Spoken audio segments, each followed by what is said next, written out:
उद्याचा उपमुख्यमंत्री, उद्याचा मुख्यमंत्री, तुमचं वय, तुमचा आत्ताचा वकूफ आणि तुमचा कॅनव्हास पाहता आमच्या नव्या पिढीतील पत्रकार तर आवर्जून घेतात. तुमचं स्वतःबद्दल काय मत आहे? पहिलं आपल्या सगळ्यांना मनापासून धन्यवाद देतो की मला ही संधी आपण दिलीत.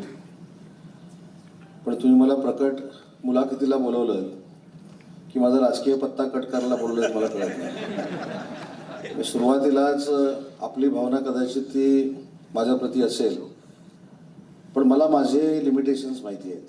म्हणजे मी एकनाथ शिंदे साहेबांच्या नेतृत्वाखाली काम करतो आणि मी अनेक वेळा असं सांगितलं की माझी 25 वर्षाची राजकीय कारकीर्द जर आपण बघितली तर ती शरद पवार साहेबांपासून सुरू झाली.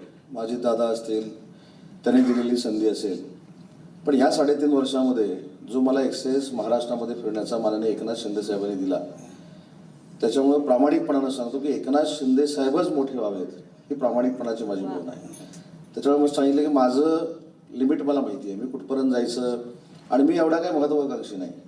माझी राजकीय पार्श्वभूमी जर बघितली तर माझ्या घरात कोण ग्रामपंचायतीचं सदस्य देखील नाही. असं असताना जर एकनाथ शिंदे साहेबांनी एवढं भरभरून दिलंय तर याच्या पुढे अपेक्षा ठेवण्यात काही अर्थ नाही. आज जाहीरपणानं सांगतो की जे कुठचं मोठं पद असेल ते माननीय एकनाथ शिंदेनाच मिळावं ही माझी प्रामाणिकपणाची भावना आहे.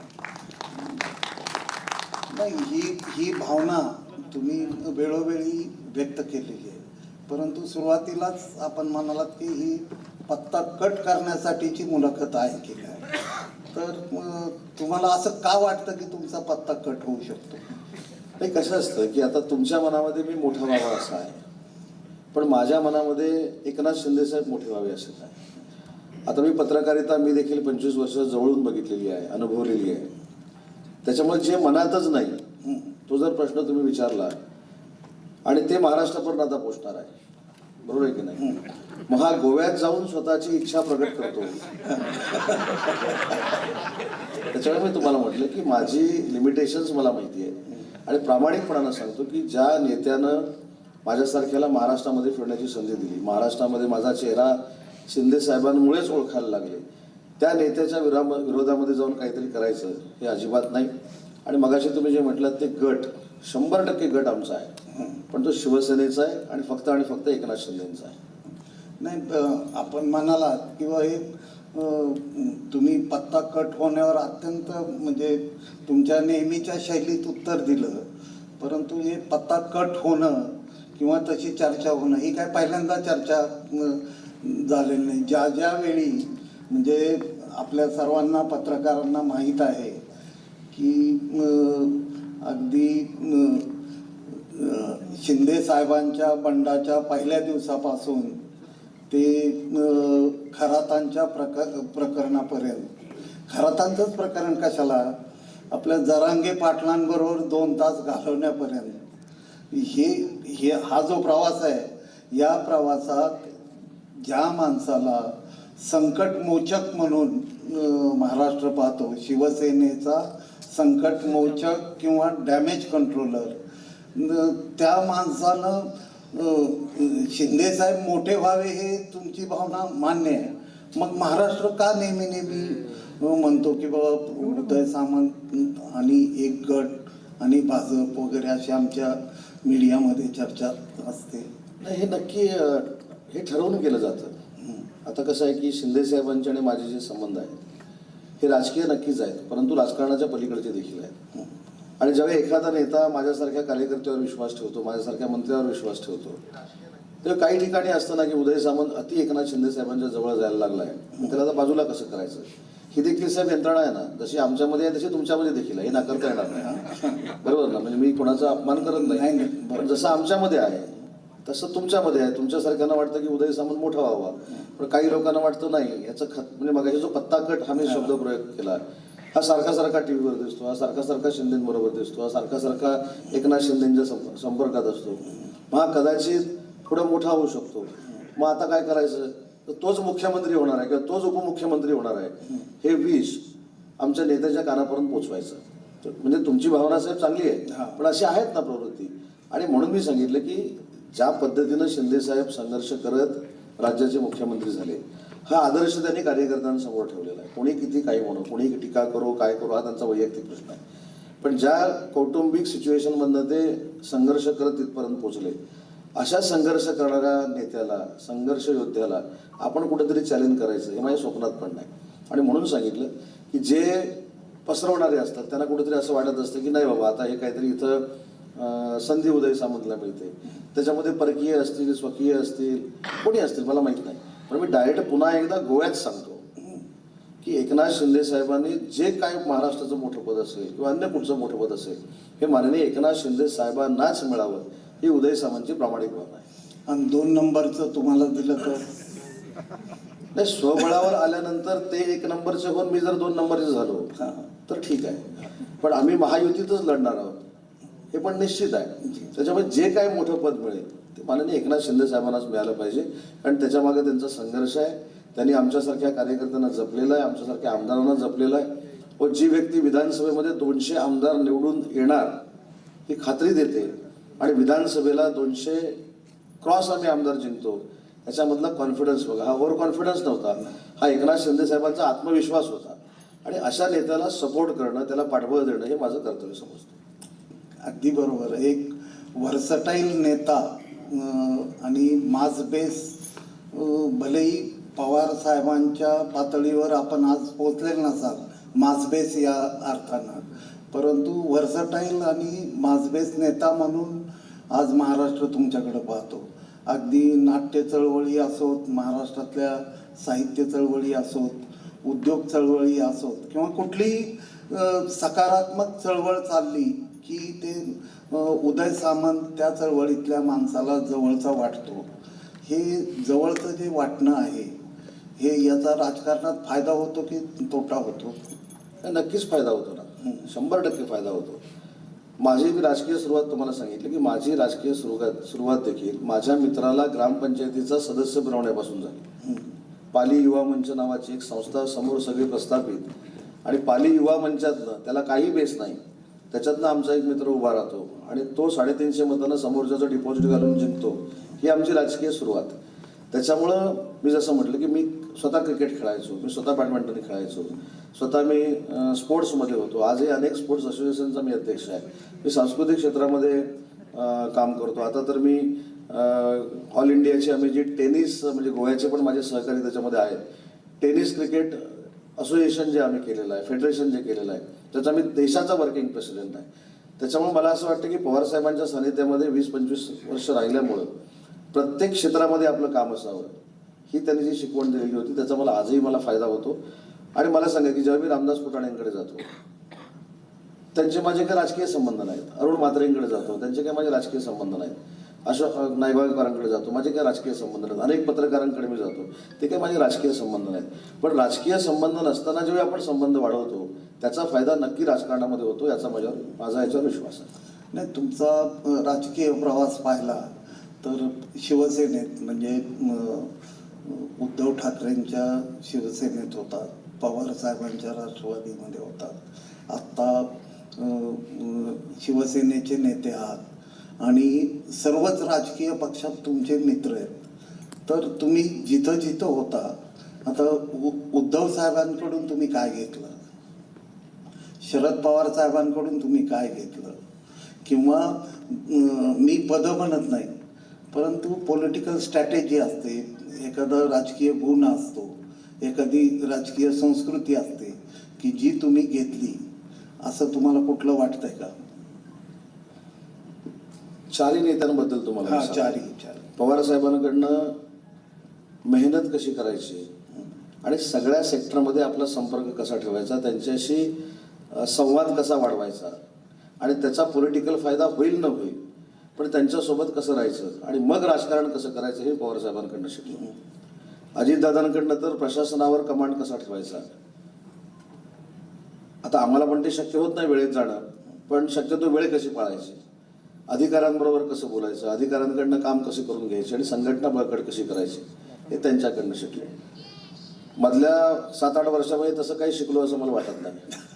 पण नंतर ज्यावेळी शिंदे साहेबांबरोबर आलो त्यावेळी शिंदे साहेबांकडनं संघर्ष शिकलो. शिंदे साहेबांकडनं लोकांमध्ये जाऊन कसं काम करायचं हे शिकलो. 24 तासापैकी 18 तास कशी मेहनत करायची हे शिकलो. आणि नुसती मेहनत नाही तर त्या मेहनतीतनं जनतेला आउटपुट कसं द्यायचा हे मी शिकलो.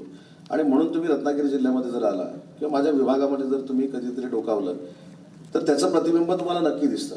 पवार साहेबांनी शिकवलेल्याचं दिसतं, अजितदादांनी शिकवलेल्याचं दिसतं. आणि मेहनत करून लोकांना आपलंसं कसं करायचं हे जे एकनाथ शिंदे साहेबांनी मला शिकवलं ह्याचा उपयोग देखील होतो. मी अजून एक आठवण तुम्हाला सांगतो की अनेक लोक म्हणतात की एकनाथ शिंदे साहेबांबरोबर उदय का गेला. एकनाथ शिंदे साहेब हा संवेदनशील माणूस आहे आणि भावनाप्रधान माणूस आहे. ज्यावेळी म्हाडाचं अध्यक्षपद माझं डिक्लेअर केलं, देवेंद्रजी फडणवीस साहेबांनी ते डिक्लेअर केलं हे देखील मी सांगतो. आणि मी सगळ्यांना सांगितलं, अगदी बँड्राला ते ऑफिस होतं, मी बँड्राचं ऑफिस आमच्या म्हाडाचं आणि कलानगर मध्ये रस्ता आहे फक्त, इकडे गेट म्हाडाचं तिकडे कलानगर. तर मी सगळ्यांना निमंत्रण दिलं की मला म्हाडाचं कॅबिनेट दर्जाचं पद महायुतीच्या सरकारमध्ये मिळालेलं आहे, मी ते पदग्रहण करतो. कोणीही आलं नाही. पण एकनाथ शिंदे साहेबांना मी निमंत्रण देखील दिलं नव्हतं. त्यांनी स्वतःहून सांगितलं की उदय तुला चांगलं पद मिळालंय, मी तुला खुर्चीत बसवायला येतो. एवढी संवेदना असली पाहिजे. आणि अशा संवेदनशील माणसाच्या पुढे आपण त्याला ओव्हरटेक करणं हे स्वप्नात देखील नाही. म्हणून चारही नेत्यांचं मी तुम्हाला सांगितलं, मधली गॅप फक्त काही मी सांगू शकत नाही. पण या 3 लोकांकडे जे जे काही शिकलो हे मी प्रामाणिकपणे तुम्हाला सांगितलं. नाही, ही चांगली गोष्ट आहे. मग शिंदे साहेबांचा जो श्रद्धाळूपणा आहे तो घेतलाय का तुम्ही? शिंदे साहेबांचं घेण्यासारखं अनेक गोष्टी आहेत. म्हणजे तुम्हाला म्हणजे अगदी गुवाहाटीपासून आतापर्यंत घडत आलेल्या खरातांपर्यंतच्या घटना. नाही, खरातांचा तुम्ही आता 2-3 वेळा उल्लेख केला म्हणून सांगतो की खरातांबद्दलची जी काय, आता उद्या बघा आम्ही इथनं गोव्यातनं चाललेलो आहे, कोणतरी बाजूला येतो, उभा राहतो, त्याच्यावर आम्ही फोटो काढतो, त्याच्यावर आमचा व्हिडिओ तयार होतो, ठीक आहे. त्याच्यानंतर एखाद्या समोरच्या व्यक्तीनं फोन केला म्हणून आपण त्याच्याशी बोलतो, आपण त्याला फोन करतो. पण त्यानं जर नीच कृत्य केलं तर त्या नीच कृत्यामध्ये मी बाजूला आहे म्हणून मी त्याच्यामध्ये सामील आहे असं होऊ शकत नाही. तेच शिंदे साहेबांचं आहे. आणि खरात बरोबरचे फोटो साहेब कोणाकोणाचे आहेत तुम्हाला माहिती आहे, मला त्याच्यावर काही आर्ग्युमेंट करायचं नाही. पण खराची नीच प्रवृत्ती ठेचून काढली पाहिजे ही पहिली स्टेटमेंट देखील एकनाथ शिंदे साहेबांनी दिली. त्याच्यामुळं खरात बरोबर फोटो असणं किंवा खरात बरोबर बोलणं झालं असेल नसेल मला माहीत नाही, पण ते काय जे काय आपण टी व्हीवर बघतो ह्याच्यामध्ये त्यांचा काय दोष आहे. असे अनेक मी तुम्हाला दाखवू शकतो की ज्यांचे अनेक लोकांबरोबर फोटो आहेत पण त्याच्यानंतर ते गुन्हेगार ठरले. एखादी व्यक्ती जर आमच्याबरोबर येऊन फोटो काढत असेल आणि तो जर बाजूला गुन्हेगार असेल, ह्याच्याबद्दल राज्याचे मुख्यमंत्री आमचे देवेंद्रजींनी अतिशय चांगलं एक उदाहरण दिलं की मी माईकवर बोलतोय, कॅमेरे समोरून चालू आहे आणि कोणतरी मागे येऊन उभा राहतो 1 सेकंदासाठी 30 सेकंदासाठी, तो निघून जातो, त्याचा परत आपण फोटो काढतो आणि त्यानं काय घाणेरडं कृत्य केलं की तो आमच्या बाजूला उभा लागतो. शेवटी माझं त्याच्यातलं मत असं आहे की त्याची खात्री केली पाहिजे. शेवटी तुमच्या सगळ्या माध्यमांवर आमचं करिअर देखील अवलंबून आहे ही देखील जाणीव म्हणजे अगदी आदरपूर्वक सांगतो आपल्या सगळ्यांना असली पाहिजे. आज डिजिटल मीडिया असेल, सोशल मीडिया असेल, प्रत्येकाच्या घरात लेखक आहे. मोबाईल घ्यायचं, त्याचं टाईप करायचं किंवा हल्ली असं पण काहीतरी बोलायचं आलेलं आहे, ते बोलायचं आणि नुसतं टूक करून पुढे पाठवून द्यायचं. पण ते टूक करून पुढे पाठवताना एखाद्याचा आपण करिअर बाद करतोय किंवा एखाद्याच्या करिअरला आपण धोका निर्माण करतोय, ही देखील साहेब भावना प्रत्येकामध्ये असली पाहिजे. आणि म्हणून मी खराच्या विषयामध्ये सांगितलं की ज्या पद्धतीनं ज्या चूक आहेत त्या चूकच आहेत, पण ज्या पद्धतीनं एक ट्रोल केलं जातं, ट्रोलिंग हा आता सिस्टीम फार आहे. खरी ट्रोलिंग, फेक ट्रोलिंग हे पण मला काही त्याच्यातलं कळत नाही.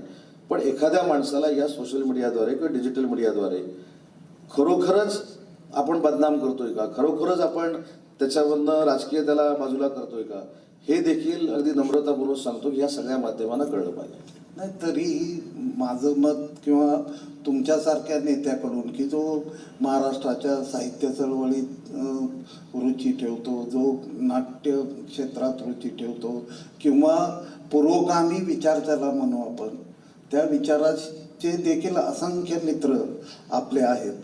असं असताना महाराष्ट्रात हे जे आत्ता घडतंय आणि ते घडत असताना जे सत्तेवर सरकार आहे त्या सरकारमधला 3 नंबरचा मंत्री म्हणून तुमच्या मनाची अवस्था काय होती?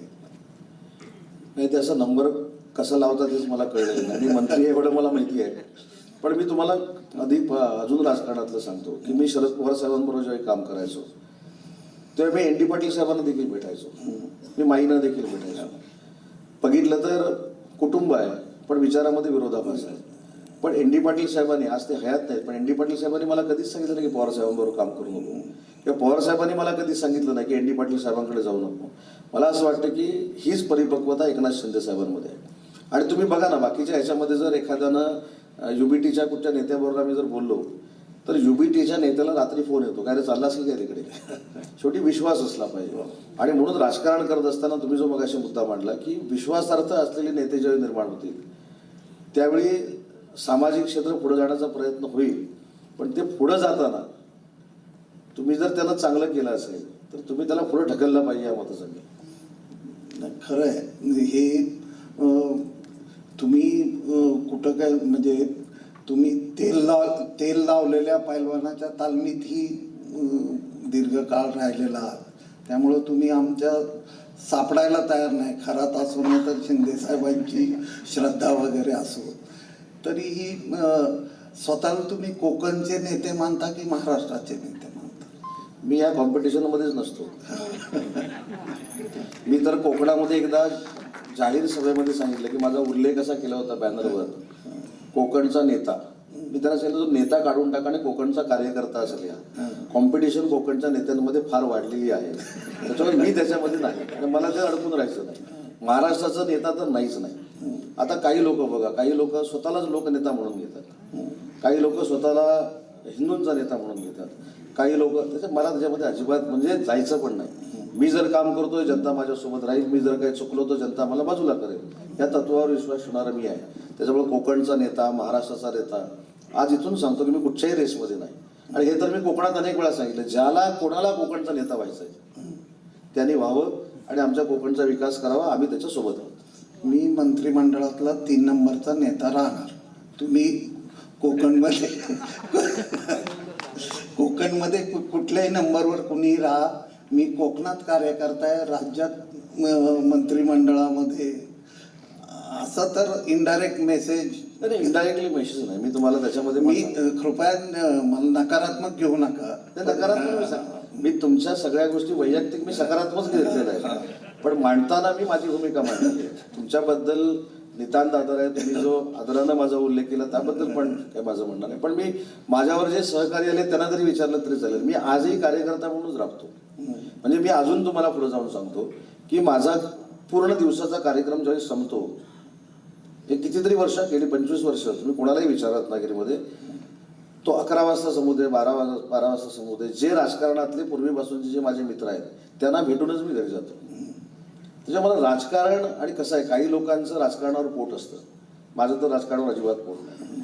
आणि काही लोकांची महत्वाकांक्षा एवढी आसुरी असते की आता मी इथनं म्हटलं गोव्यातनं मला ट्रम्प व्हायचं आहे, शक्य आहे का? जसं रोज सकाळी 9 वाजता सांगितलं जातं की मी हे होणार आहे, मी ते होणार आहे. काल त्यांनी सांगितलं की पश्चिम बंगालला ममता दीदी येणार आहे, पण सुपडा साफ तिथं झाला. कशाला अशी भवितव्य आणि भविष्य व्यक्त करायची? आपण आपल्यापुरतं बघायचं. आणि म्हणून मला असं वाटतं की मी ह्या नेत्यांच्या रेसमध्ये कुठच्याच नाही. माझ्यावर नेत्याचा विश्वास आहे, याच्यात मी समाधानी आहे. नाही, आता तुम्ही 5 राज्यातल्या निवडणुकीच्या निकालाचा उल्लेख केला. तुमची वैयक्तिक काय प्रतिक्रिया आहे या निवडणूक निकालावर 5ही राज्यातील? नाही, एनडीएने आणि विशेषतः भारतीय जनता पक्षानं केलेली मेहनत आहे. म्हणजे पश्चिम बंगालची मागची निवडणूक देखील मी त्याचा अभ्यास केला होता. ज्यावेळी ॲक्सिडेंटमध्ये ममता दीदींच्या पायाला लागलं होतं आणि ममता दीदी परत त्या ठिकाणी निवडून आल्या होत्या, त्याच्यानंतर मला असं वाटतं की भारतीय जनता पार्टीनं त्या निकालावर रिसर्च केला, त्याचा अभ्यास केला. आणि अभ्यास करून ज्या पद्धतीने भारतीय जनता पार्टीनं त्या ठिकाणी यंत्रणा राबवली आणि ज्या पद्धतीनं पंतप्रधान नरेंद्र मोदी साहेबांचं एक वलय आहे आणि अमित शाह साहेबांची मेहनत आहे, त्याचा हा आउटपुट आहे, हे कोणी नाकारू शकत नाही. आता उद्यापासून येईल परत ईव्हीएम असं झालं, ईव्हीएम तसं झालं. म्हणजे आता केरळमध्ये ईव्हीएमला काय झालं नाही, पण ते पश्चिम बंगालमध्ये झालं. ही प्रवृत्ती वाईट आहे, पण त्यांची मेहनत आहे. आणि त्यांनी आपल्याला हे एक पहिलं म्हणजे कुणाला पटो न पटो, पण मी जे उद्योगमंत्री म्हणून देशाच्या बाहेर जातो ते भारत देशाबद्दल चांगलं तर बोलतातच, पण भारत देशाचे पंतप्रधान नरेंद्र मोदी आहेत याचा देखील आदरानं उल्लेख परदेशातले उद्योजक करतात. याचा अर्थ योग्य दिशेनं केंद्र सरकार काम करतंय आणि त्याचाच आउटपुट आपल्याला पश्चिम बंगालमध्ये मिळालेला आहे. अगदी बरोबर आहे. आणि आपण उल्लेख केला की देशाच्या एकूण राजकीय याच्याबद्दल बोलता बोलता आपण विकासाबद्दलही बोललात. जसं 5 ट्रिलियन इकॉनॉमी आणि महाराष्ट्र 3 ट्रिलियन इकॉनॉमी, या सगळ्या चर्चेत उद्योगमंत्री म्हणून तुमचं नाव नेहमीच पुढं असतं. आता राज्यातले, महाराष्ट्रातले जे सुशिक्षित बेकार आहेत त्यांनी जे आम्ही तुमचं पाहतो टी व्हीवर ते खरं आहे असं समजावं की काय, नक्की त्याचा अर्थ काय काढावा? माझी तर विनंती, मी अनेक पत्रकारांना विनंती करतो, तुम्ही एक 15 लोकांची टीम तयार करा. डिजिटल मीडियाची करा, इलेक्ट्रॉनिक मीडियाची करा. मी MIDC मार्फत मी जे सांगितलेलं आहे की खरं आहे की खोटं आहे हे पारदर्शकपणानं मी तुम्हाला दाखवतो. म्हणजे मला गडचिरोलीमध्ये घेऊन जातो. गडचिरोलीचं नाव हे नक्षलवादी होतं, पण आता उद्योग नगरी झालंय की नाही आपण जाऊन बघू. तिथे 2 लाख कोटीचे स्टीलचे प्रोजेक्ट होतात की नाही आपण बघू. ती स्टील नगरी होते की नाही बघू. तिथून आपण चंद्रपूरला येऊ, तिथनं आपण नागपूरमध्ये येऊ, असं पूर्व विदर्भ, पश्चिम विदर्भ करू. अमरावतीला जाऊन PM टेक्सटाईलमध्ये काय चाललंय बघू. आणि असं करत करत आपण आडाळीला पण येऊ. म्हणजे गोवा आणि सिंधुदुर्गाच्या बरोबर सीमेवर जी आडाळी MIDC आहे तिथं नक्की काय चाललंय हे देखील बघू. काय नरेटिव्ह फेक क्रिएट करणं याच्यामध्ये फार कसब आहे असं मला वाटत नाही. पण काल मला टोयोटाचे सगळे अधिकारी मुंबईमध्ये भेटले. त्यांनी मला येऊन काय सांगितलं, टोयोटा किर्लोस्कर जे होते, गाडी तयार होते, जी स्कूटरपासून बसपर्यंत बनवणार आहे, त्यांनी सांगितलं की उद्योग विभागाचा 0.01% नाही तर 0% त्रास आहे. याचा अर्थ इंडस्ट्रियलिस्ट आणताना आम्हाला काहीच नको, चहा नको, अजून काही नको, आम्हाला एनटी चेंबरमध्ये भेटा नको, अजून कुठं भेटा नको. मी 4 वर्षामध्ये 14,500 कोटीचा इन्सेंटिव्ह वाटला. पण मी आज इथनं सांगतो, माझं आव्हान आहे, 14,500 कोटीच्या इन्सेंटिव्हमध्ये मी एका तरी इंडस्ट्रियलिस्टला माझ्या घरी किंवा माझ्या एनटी चेंबरमध्ये बोलून चहा जरी घेतला असेल तर मी राजकीय निवृत्ती घ्यायला तयार आहे. कोणी सांगावं, 14,000 कोटीचा मी इन्सेंटिव्ह वाटला, 14,500 कोटी. त्याच्यामुळं अट्रॅक्ट होतात ना उद्योजक. मी अजून एक तुम्हाला उदाहरण देतो दक्षिण कोरियाचं. आम्ही दक्षिण कोरियाला गेलो होतो. हुंडाईचा प्रकल्प जो जरा मागं पुढं होत होता. चेन्नईला जातोय की पुण्यामध्ये येतोय, चेन्नईला जातोय की मागं पुढं होतोय. कामगारांचं आंदोलन चालू होतं आणि अचानक सत्तांतर झालं. मी राज्याचा उद्योगमंत्री झालो आणि 3-4 महिन्यांना आम्ही दक्षिण कोरियाला गेलो. तिथं बसण्याची सिस्टीम तुम्हाला माहिती आहे, समोरासमोर बसतात. आम्ही दुभाषिक नेलेले होते. आमचं मराठी त्यांना कन्वर्ट करून सांगणं किंवा हिंदी, आमचं इंग्लिश, त्यांचं कोरियन आम्हाला सांगणं. 2 दिवसाची आम्ही मुदत त्यांच्याकडनं घेतली होती. आम्हाला 2 दिवस तुमच्याशी डिस्कशन करायचं आहे. आणि साहेब मी तुम्हाला सांगतो, अर्ध्या तासात आमची मिटिंग संपली. अर्ध्या तासात आम्ही त्यांना सांगत होतो की तुम्ही 3,500 कोटी रुपयाची इन्व्हेस्टमेंट ही पुण्यामध्ये हुंडाईमध्ये करा. त्यांनी त्यांच्या दुभाषिकाला असं सांगितलं की 4 महिन्यापर्यंत आम्ही ही करणार नव्हतो.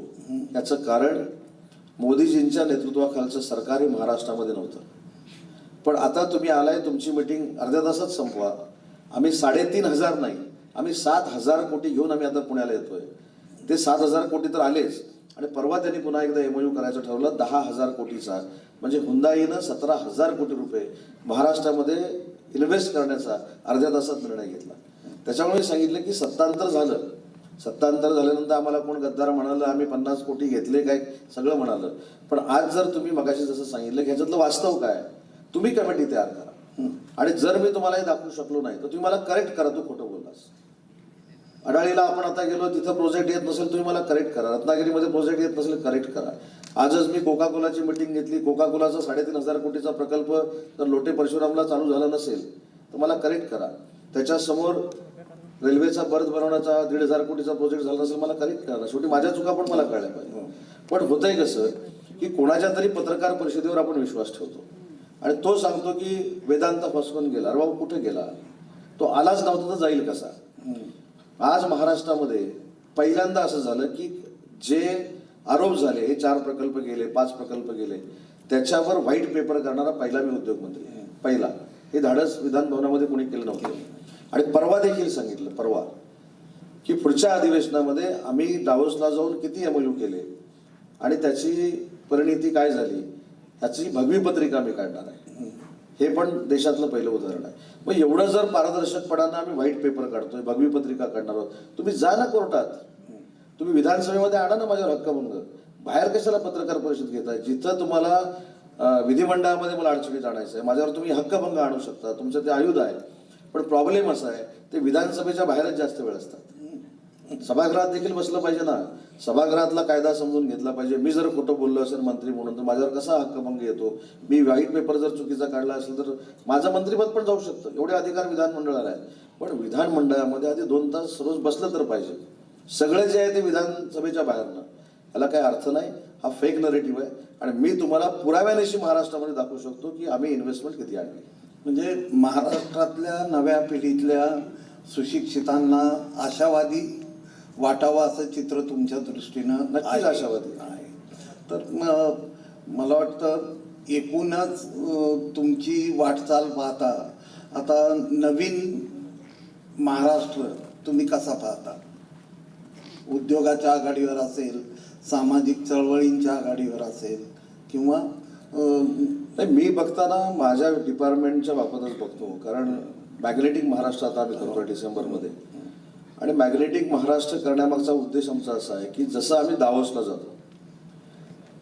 जसं जातो तसं अनेक देशांचे अध्यक्ष आमच्याकडे आले पाहिजेत, अनेक देशांचे पंतप्रधान आमच्याकडे आले पाहिजेत आणि आमच्याकडे मुंबईमध्ये त्याची इन्व्हेस्टमेंट झाली पाहिजे. म्हणून 2016ला उपक्रम झाला होता. देवेंद्रजीच त्यावेळी मुख्यमंत्री होते. आता यावेळी देखील यावर्षी मॅग्नेटिक महाराष्ट्र आम्ही करण्याचा प्रयत्न करतोय आणि लाखो करोडो रुपयाची इन्व्हेस्टमेंट, जो आम्ही शब्द दिलाय नरेंद्र मोदी साहेबांना की 5 ट्रिलियनमध्ये 1 ट्रिलियन महाराष्ट्र असेल. पण याच्या पुढे साहेब जाऊन तुम्हाला सांगतो की ज्यावेळी नीती आयोगानं मुंबईचा सर्व्हे केला, MMR रिजनचा सर्व्हे केला, तर नीती आयोगानं सांगितलं की 1.5 ट्रिलियनचं पोटेन्शियल हे फक्त MMR रिजनमध्ये आहे, फक्त MMR रिजनमध्ये आहे. त्याच्यामुळे 1 ट्रिलियन पर्यंत पोहोचताना आम्ही निम्म्यापेक्षा जास्त पोहोचलेलोच आहोत. पण मॅग्नेटिक महाराष्ट्रानंतर अजून एक चांगलं वातावरण इंडस्ट्रीसाठी तयार होईल आणि मोठमोठ्या इंडस्ट्री महाराष्ट्रामध्ये येतील.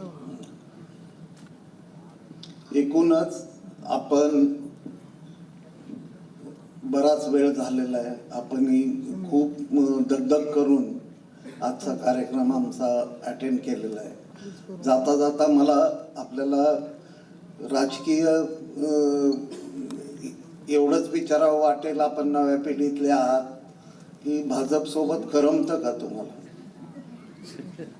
तुम्हाला माहिती आहे माझं वैयक्तिक विचार करा. नाही, तुम्हाला विचारतो. माझं वैयक्तिक तुम्हाला माझा इतिहासच माहिती आहे. मी जिथं जातो त्याच्याबरोबर माझं करमतं, त्याच्यावर मला काही अडचण नाही. खरं आहे. किंवा पवार साहेब असोत अथवा उद्धवजी असोत किंवा एकनाथ शिंदे साहेब असोत, सर्वांच्या जवळ मानण्यापेक्षा सर्वांचा आवडता एक नेता अशी उदयजींची इमेज आहे हे आपल्या सगळ्या पत्रकारांना माहीत आहे. आणि उदयजींनी आपल्याला हे सांगू इच्छितो की आपण आता गडचिरोलीपासून अगदी आम्हाला असं फिरवत गोव्याच्या बॉर्डरपर्यंत आणलं. प्रत्येक ठिकाणी आमचा माणूस आहे. आणि तुम्ही आता चॅलेंज म्हणूनच सांगितलं आहे, तर त्यात चुकीचं काय असेल तर माझी आपल्याला विनंती आहे की थेट आपण ते मालिका तयार करण्यापूर्वी उदयजींना एक फोन करून किंवा तुम्ही आमच्या अधिवेशनात जे बोलला होतात ते आम्हाला पटलं नाही आणि त्याचा पुरावा म्हणून ही मालिका आवर्जून पहा असं आम्ही आपल्याला सांगू. पण आपण या ठिकाणी आलात एक नव्या पिढीतला म्हणजे 50शीतला नेता. हा कधीही तरुणच असतो आणि आपण सर्व विचारांच्या महाराष्ट्रातल्या नेत्यांचा, जसं पत्रकारांच्या बाबतीत एक तत्व आहे की पत्रकार सर्वांचाच असावा आणि कोणाचाच नसावा. अगदी त्या तत्वाला पण एक चांगला माणूस असावा, चांगला नेता असावा. तर चांगला माणूस आणि चांगले नेते म्हणून आपण महाराष्ट्राच्या राज्याच्या पटलावर कार्यरत आहात.